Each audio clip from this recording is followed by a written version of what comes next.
মোড় থেকে আসামিপাড়া এক্সপ্রেস থেকে একটা লোক আসছে, তার কাছ থেকে জাল টাকা পাওয়া গেছে 5 লাখ। স্যার এখানে আনুমানিক 5 লাখের মতন হবে না? হ্যাঁ, 5 লাখের মতন হবে। প্রদীপ স্যারে ধরছে টঙ্গিপাড়া এক্সপ্রেস থেকে। একটি হচ্ছে ওই এই লোকটা, এই দেখেন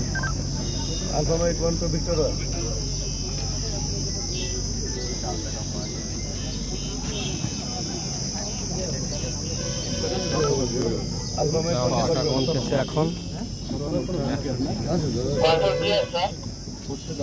দর্শক, আমরা এই মুহূর্তে আছি খুলনা চাষিবন্ড বিশ্বরে।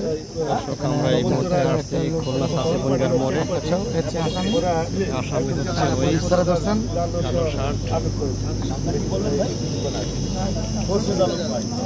ওনার নাম খোরশেদ আলম, উনি সিলেটের সুনামগঞ্জে বাড়ি। খোরশেদ আলম ভিকটিমের বাড়ি সিলেট সুনামগঞ্জ বাড়ি, নাম হচ্ছে খোরশেদ আলম। আসছে হুমায়ুন স্যার আছে।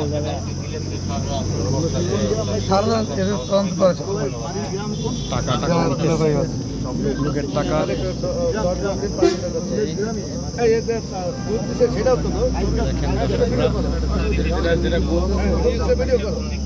ভিডিও করতেছে।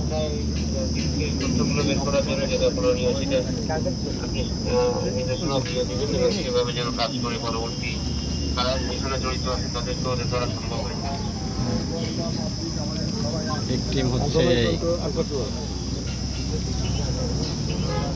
সুনামগঞ্জ বাড়ি, তার সিলেট। একটু বাতাস ছাড়েন।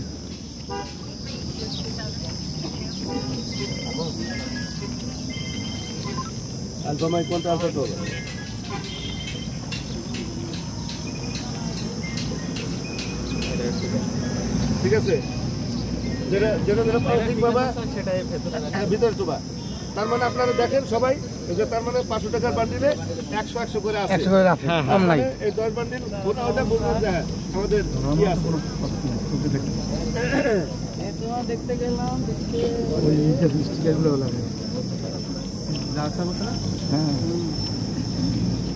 সবই আছে, বোঝার কোনো কাজ নেই। একমাত্র ভিডিও ছাড়া আমি বলি, আপনাদেরকে বলি, কোরবানির সামনে আপনারা সবাই সচেতন থাকবেন।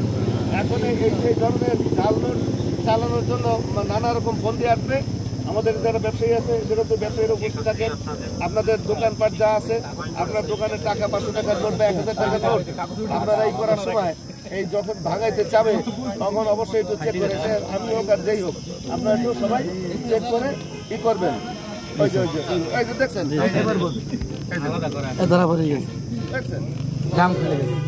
দাম খুলে গেছে আপনারা এগুলো সাররা যেগুলো বলছেন সবগুলো জাল টাকা ধরা হয়েছে এবং জাল টাকা সব ধরা পড়ছেন।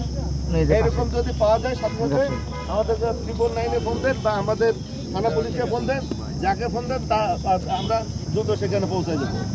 এবং আমরা এখন একটু পরে বলতে পারবো কত টাকা, এখানে 5 লাখ না 5 লাখের কম না বেশি, পরেই স্যারের তদন্তে এটা গোনা হচ্ছে। যেভাবে যে সংবাদ পান দ্রুত আমাদেরকে সংবাদ দিবেন, কারণ এই কুরবানির সময় অনেক টাকার লেনদেন হবে। এই সুযোগটা এই জাল কারবারিরা, জাল টাকা কারবারিরা এই সুযোগটা নেবে। বিভিন্ন দিক থেকে আসছে, বিভিন্ন চক্র। এই দেখেন হয়তো এখন অত্যাধুনিক মেশিন, তো ফটোশুট মেশিন ধরার মতো কোনো কাজও নেই।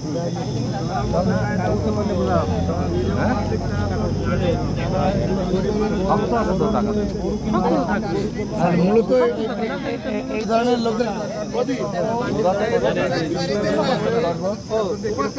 অনেক সময় তো দেয় না, ব্যবসা করে দেয় না তো। 5 লক্ষ টাকা